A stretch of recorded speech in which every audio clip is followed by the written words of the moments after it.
No Justeu de hoje, nós vamos abordar a questão do acesso à justiça. Estamos aqui com o Fabrício Bastos, promotor de justiça. Ele é professor de processo civil, tem diversos livros escritos e é mestrando na Universidade degli Studi di Roma Tor Vergata. Bem-vindo, Fabrício, ao Justo Eu. É um prazer ter você aqui com a gente. Bem-vindo, Fabrício. Parabéns pela sua obra, lançada em 2018, foi a última, né? Então, parabéns para quem está estudando processo civil. O professor Fabrício tem vários livros sobre o tema e hoje ele veio falar com a gente sobre acesso à justiça. Então, a minha primeira pergunta é: o que é acesso à justiça em termos legais e em termos práticos? Antes de tudo, muito obrigado pelo convite, doutora Mirella e a doutora Tula. Estou muito satisfeito de estar aqui, é um prazer enorme. Esse programa é muito bacana, que dá realmente, e aí puxando o gancho da sua pergunta, realmente dá uma forma de acesso à justiça, que é uma das vertentes, que é justamente a informação. Que uma das grandes dificuldades que nós temos aqui no Brasil não é só você acessar, seja fisicamente, pela proximidade à casa das pessoas, seja pelo que gera acessar o judiciário, mas eu reputo uma das grandes dificuldades hoje é o acesso à informação. A pessoa saber exatamente quais os direitos que ela possui e de que forma elas podem exercer esse direito. E é muito interessante porque as pessoas costumam pensar que só as camadas mais pobres não sabem quais são os seus direitos. Muita gente que é de outras camadas sociais também não conhece propriamente os seus direitos. E não conhecer os seus direitos, eu reputo, nem é tão mais importante, mas sim saber como exercê-los. E respondendo à pergunta, a forma de acesso à justiça que nós temos no Brasil, ela começa há muito tempo atrás. O Brasil, desde a Constituição do Império, se fala, por exemplo, em acesso à justiça, mas de uma forma muito tênue. Se trazia lá no artigo 157 da Constituição do Império a ação popular. Não se falava em juizado, mas se falava em ação popular. Ao longo do tempo, vários itens na nossa Constituição ou nas nossas normas infraconstitucionais tinham algum aspecto relacionado ao acesso à justiça. Mas sempre era muito caro, era muito custoso, era muito difícil acessar, efetivamente, aí perdoe o truísmo de ficar repetindo as mesmas palavras, mas era muito difícil acessar. E aí, nesse prisma, a gente pode trabalhar com a Defensoria Pública, que é uma forma muito importante de acessar o judiciário, porque está próximo do cidadão, não há custo para você utilizar os serviços da Defensoria Pública. Aqui no Rio de Janeiro nós temos uma Defensoria Pública que é referência no país. Nós temos os escritórios de modelo das universidades, que também prestam um serviço muito interessante à população. Nós temos o PROCON, que exerce, de certa maneira, o acesso à justiça, porque fornece as informações, porque orienta as pessoas a buscarem os seus direitos. E vivemos a era da informação, né? Hoje em dia, rede social, internet facilitam muito as pessoas saberem dar lá, e aí não estou recebendo nada por isso, mas dá lá um Google e acessa, você já sabe tudo que você tem direito. É até interessante, você costuma ver até médicos reclamando que alguns pacientes chegam às consultas já com o diagnóstico, né? É a mesma coisa que acontece com a gente. Eu, quando recebo a população e vou atendê-las, eles já chegam dizendo o que eu tenho que fazer e por que eu tenho que fazer aquilo. Então isso é muito interessante. Mas ainda assim, muita gente não sabe acessar. A nossa Constituição, no artigo 5º, inciso 35, prevê expressamente o acesso à justiça. Diz lá que será sempre assegurado o acesso à justiça quando houver lesão ou ameaça ao direito. Nunca vai ser retirado do Poder Judiciário esse acesso. Apesar disso, ainda temos algumas barreiras que precisam ser transpostas. Uma delas é o litígio em excesso. E a gente hoje vai falar de acesso à justiça. Os litígios em massa, eles geram uma certa barreira, porque uma das vertentes importantes é a efetividade e a celeridade. De nada adianta eu acessar o judiciário hoje e só receber uma resposta do judiciário daqui a 3, 4, 5 anos. E isso é uma questão que eu acho que é interessante a gente também... porque é a travanca, né, o judiciário. Sem dúvida. Né? Apesar de, assim, tem sempre que se ponderar, né, o direito da pessoa a entrar com a ação. Logicamente, todos têm esse direito de entrar com essa ação, mas se esse direito ele é exercido de uma forma, assim, com um certo abuso, né, assim, a gente entrar por tudo sem critério, acaba que você realmente cria uma série de demandas impossível do judiciário absorver, e com isso você prejudica todo mundo e se prejudica também. Perfeito. A gente acaba lidando com um paradoxo, porque a partir do momento que você abre as portas para qualquer tipo de questão a ser judicializada, você acaba fechando as portas para a saída. Você abre a porta, todo mundo entra, mas não consegue sair. Mas mesmo assim, eu acho que essa onda foi a onda mais importante em matéria de direitos, né, fundamentais para a questão processual, né? Sim, sem sombra de dúvidas. E o juizado ele tem uma relevância histórica gigantesca nesse sentido. Porque os juizados, sim, constituem uma grande porta de entrada para as demandas. Só que, como você muito bem colocou, as pessoas costumam ingressar com ação para qualquer coisa, seja dos danos mínimos no sentido material do dia a dia, qualquer mero aborrecimento, até das questões relevantes. Então você começa a ter uma dificuldade até para gerir. Eu costumo falar isso até na minha vida profissional, que eu acho que a questão de nós, do Judiciário e do Ministério Público, vai começar a ser gestão. Gerir o cartório, gerir os processos, gerir as audiências e dar uma resposta rápida à população. Sim. A população quer ter uma resposta rápida. Uma vez, até te cortando, eu tive um processo que a pessoa sacou R$10 no caixa eletrônico e a nota saiu com defeito. E ela entrou no Judiciário para reclamar da nota.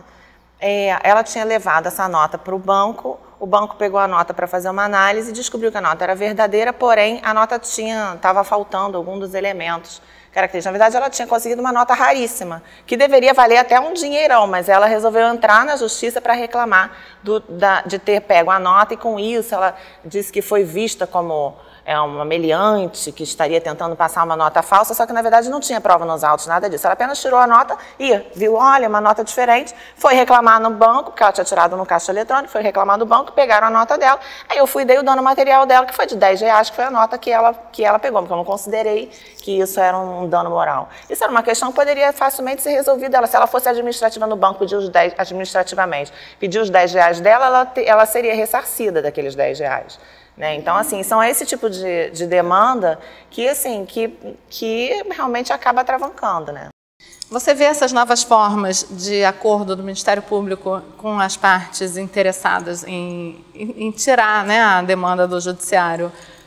E também acho que a Defensoria Pública vem fazendo acordos em várias de família. Você vê isso como forma de acesso à justiça, indiretamente? Na minha visão, essa é a essência do acesso à justiça, né? Porque uma visão muito, muito pura, você imagina que o acesso à justiça é acessar o prédio do judiciário, acionar alguém perante o judiciário. O acesso à justiça nada mais é do que você receber uma resposta a alguma ameaça, alguma lesão a um direito que você recebeu. Desde que seja pelos meios lícitos, eu sou muito favorável a isso. Justamente no exemplo em que foi colocado aqui, olha, uma ação pedindo danos materiais de R$10. Se você analisar os custos desse processo, nem esse dano pagou os custos do processo. Se você conseguisse resolver isso antes do processo, exatamente. Por isso que eu me lembrei desses... É esse que eu reputo que é o paradoxo mais importante e mais relevante. Abrimos as portas, tanto que o Código de Processo Civil de 2015 ele traz a ideia da justiça multiportas, mas a gente tem que começar a pensar em fechar isso. Não fechar as portas de entrada, mas fazer com que a saída seja mais rápida. Não uma justiça fast food, porque ela não é também interessante. Justiça lenta é injustiça, também justiça rápida pode ser uma injustiça. Então a gente tem que ter uma certa cautela, nem tão ao mar, nem tão à terra. Essa ideia de brecar as ações, mas brecar no sentido de obter as soluções antes de judicializar, eu sou extremamente favorável. A Defensoria Pública faz isso na seara da família, o Ministério Público também faz isso em outras searas, por exemplo, na tutela da coletividade. Quando há um dano ao meio ambiente, dano ao consumidor, se faz um acordo, se pode fazer isso através de um termo de ajustamento de conduta ou até uma conciliação em si.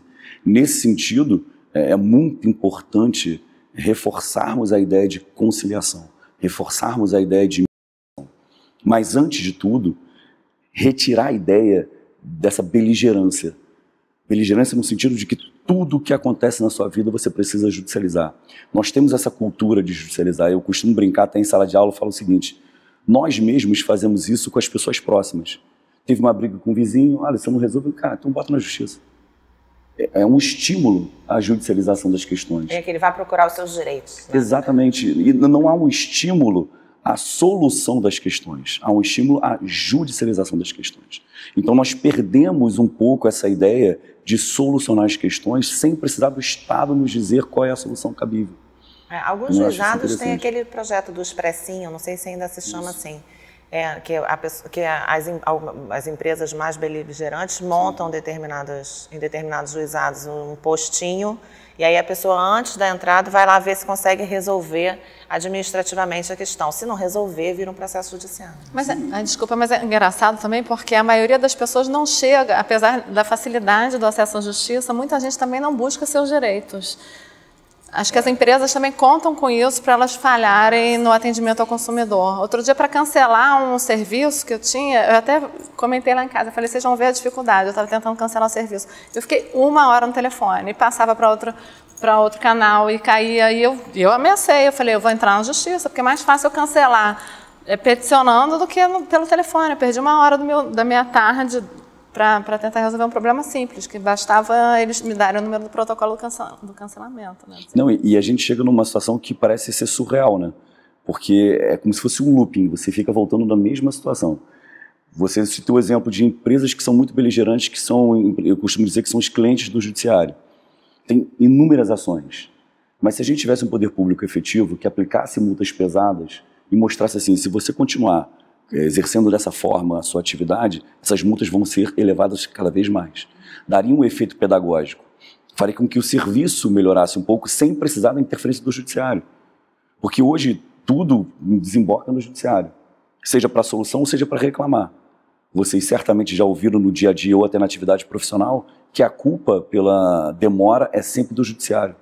Pela culpa da demora é sempre do Ministério Público. Quando, na verdade, eu falo isso até para os meus colegas que são advogados, se vocês não judicializassem tanto, não interpusessem tantos recursos, não demoraria tanto. O problema não está aí, está na gestão. A gente tem mais de 30 milhões de processos que são distribuídos anualmente. Não, é bom lembrar que o Tribunal de Justiça já ganhou esse ano que passou novamente o título de tribunal mais produtivo do Brasil, né? Assim, mas mesmo assim a gente não consegue dar a celeridade necessária. Então, assim, um recado para vocês que estão assistindo, assim, busquem os seus direitos, mas de uma forma racional. Não deixa levar pela emoção. Tenta resolver o problema. Tenta buscar alguém que possa ajudar vocês a resolver o problema. Você deu um exemplo fantástico da Defensoria Pública. Busca a Defensoria Pública e fala assim, olha, eu quero fazer um acordo com meu vizinho, não quero entrar na justiça. Eu quero tentar fazer um acordo. Olha, busca o Ministério Público da sua cidade. Olha, eu quero tentar resolver esse problema aqui. Você pode me ajudar a resolver esse problema? Então, algumas questões podem ser resolvidas. E um outro detalhe importante, que apesar de nós sermos vanguardistas nessa matéria, mas ainda há muito que ser estudado para a prática, a ação coletiva nesse aspecto ela é perfeita. Se propuséssemos uma ação coletiva só, a gente poderia resolver milhares de litígios, que são resolvidos às vezes todos os dias ali no juizado. E o sistema do juizado, por exemplo, que é um sistema que é o, digamos, mais popular, que é o mais acessível mesmo, nós temos inúmeros instrumentos que facilitam. No âmbito penal, tem a transação penal, tem a suspensão condicional do processo, você tem a composição civil dos danos. No âmbito civil, você pode chegar numa audiência de conciliação, fazer a conciliação ali mesmo. Sequer vocês vão precisar de um advogado, dependendo do valor de alçada, você pode direto, você mesmo chega lá no balcão e fala, eu quero processar fulano de tal, narra o seu fato. Então, todo esse sistema, na minha visão, gera esse paradoxo de abrir a porta, mas não conseguir fechar, e gera o paradoxo do que, como que eu vou gerir isso tudo. E as pessoas, às vezes, buscam o canal errado. A gente cansa de receber mensagem através do Justo Eu denunciando e perguntando como é que faz e querendo trazer para nós o problema. Esse canal aqui é um canal informativo, é um canal de aula, não é um canal de solução de problema. Então, reforçando que o canal é sempre a Defensoria Pública, o Ministério Público. Se a questão é criminal, as delegacias. Sim. E os canais são esses. Bom, esse tema é muito interessante, então no próximo bloco a gente vai falar sobre o acesso à justiça e as formas de acessar a justiça, na prática, o que fazer.